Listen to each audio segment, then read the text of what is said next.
कल होली का भी पर्व है और खूब अच्छे से आप लोग होली मनाइए। होली में सिर्फ ये ध्यान रखें कि आप लोगों की वजह से किसी को कोई तकलीफ ना हो। अभी सरिता जी बता रही थी कि कर्मभोग जो होते हैं अब जाके इनको क्लियर हुआ है कि सबको अपने अपने कर्मों का भोग भोगना पड़ेगा। ये हमारा प्रारब्ध ही से शुरुआत होती है। कोई जन्म से ही भिखारी के यहाँ पैदा होता है, कोई जन्म से ही अंबानी के यहाँ पैदा होता है। तो ये क्या है? हमारा प्रारब्ध है। प्रारब्ध के अनुसार आप लोगों का सबका इस पृथ्वी पर जन्म हुआ है और उसी के अनुसार से ही हम सबको अपने जो किए हुए कर्म हैं उनका भोग भुगतना ही पड़ता है। हाँ, इसको कैसे काटा जा सकता है? केवल एक ही सूत्र है, वो है राम नाम। इन सारी चीज़ों का नष्ट करने का यानी नष्ट करने का अगर ताकत है तो किस में है? राम नाम में। वो अगर आपके अंदर है, धीरे धीरे धीरे धीरे करते करते वो आपका नष्ट हो जाएगा।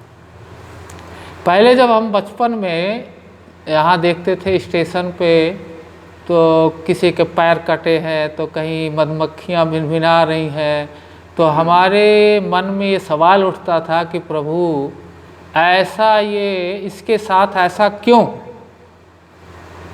तो आत्मा से आवाज़ आती थी कि इसने ऐसे ही कर्म किया हुआ है, तो उसका भोग भोगने के लिए इसको इस तरीके से भोगना ही पड़ेगा। अच्छा, कर्म भोग समाप्त कब होंगे? जब हमारे अंदर निष्काम कर्मता पैदा होगी। निष्काम कर्म क्या है?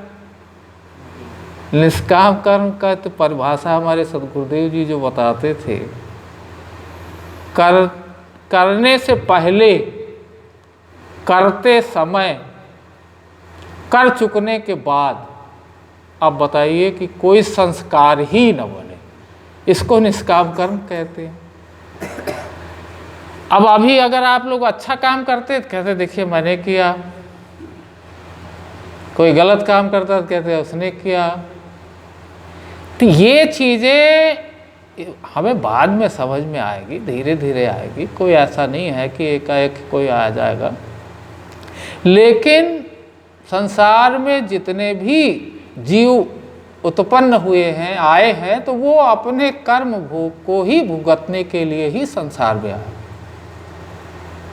मनुष्य तन सबसे भाग्यशाली माना जाता है और संतों ने भी कहा कि बड़े भाग्य मानुष तन पा, सुर दुर्लभ ग्रंथन सब गाओ, साधन धाम मोक्ष कर द्वारा, पाहि न जेहि परलोक संवारा। पहले मैं ये सोचता था कि मनुष्य इतनी परेशानियों में रहता है और उसके बाद कहते हैं कि बड़े भाग्य से पाया है। तो मेरे मन में ये भी सवाल उठते थे कि तरह तरह की परेशानियाँ, बीमारी और ये, उसमें ये बाद में समझ में आया कि अगर हम अपने साथ ईश्वर को जोड़ लें तब हमारा मनुष्य जीवन सफल हो जाए। उससे पहले नहीं।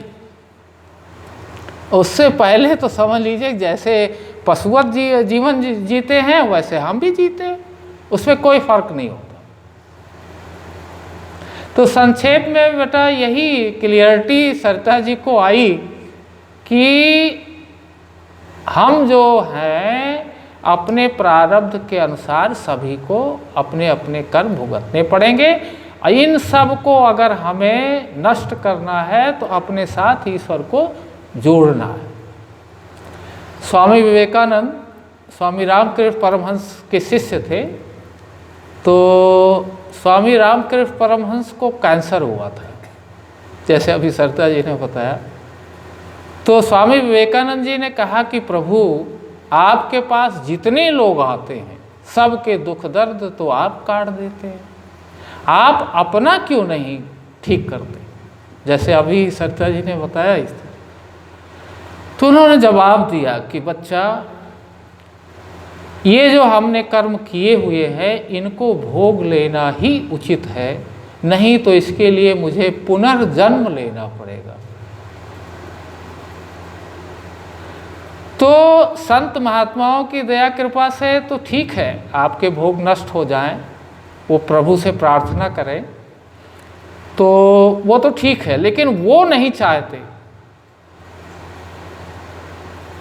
भीष्म पितामह को आपने देखा सुना है कि इतने पे 6 महीने वो तीर पे पड़े रहे, उसका भी रीजन था, कर्मभोग था।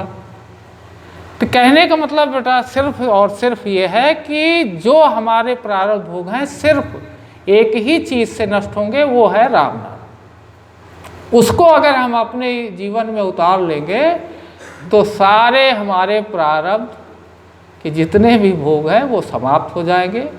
आगे हमारे अंदर निष्काम कर्मता आ जाएगी, तो फिर कोई कर्म बनेगा ही नहीं, तो न तो अच्छा बनेगा न तो बुरा बनेगा, तो उसका कोई भोग बनेगा ही नहीं। परमात्मा तू ही है, तेरी इच्छा।